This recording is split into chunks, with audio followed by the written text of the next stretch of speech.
Do you remember that tiger that was confiscated at the border almost 2 years ago? Moka is a Bengal hybrid who is celebrating the end of his first full year at the Lions, Tigers and Bears Sanctuary in Alpine. News 8's Shannon Handy has more about Moka and the celebration planned for him. Here at Lions, Tigers and Bears, they celebrate birthdays from the day that the animal arrived.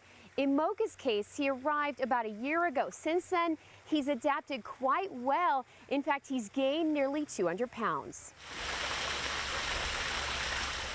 The serene place Moka calls home is much different compared to where he was found. He was confiscated coming over the border. A lot of you probably saw him on the news. They found him on the floorboard in a car. That was back in August of 2017.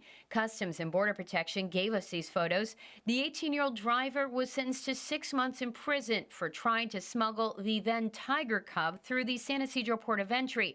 A huge problem, says Lions, Tigers and Bears founder Bobby Brink. Most people don't know exotic animal trade second to drugs and weapons and human trafficking in our country. Initially, Moka was brought to the San Diego Zoo's Safari Park, then later transferred to the Alpine Area Sanctuary, where he'll live for the rest of his life.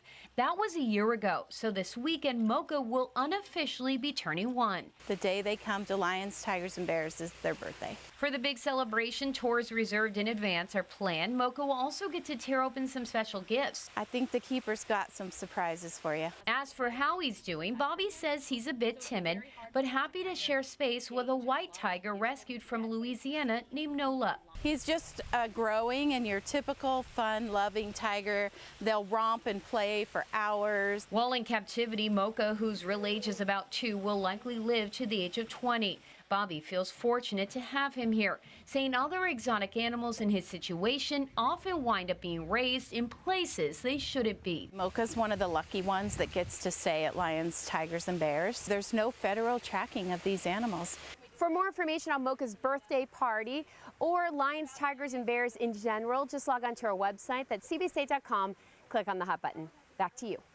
Yeah, Moka's story turned out well. There's a lot of animals out there that maybe their story doesn't turn out well in this trade. It's terrible. We're lucky we have Lions, Tigers and Bears, and I can't believe it's been almost 2 years. I know. Nice to catch up and a year with at his him. new home. Good to see he's doing well.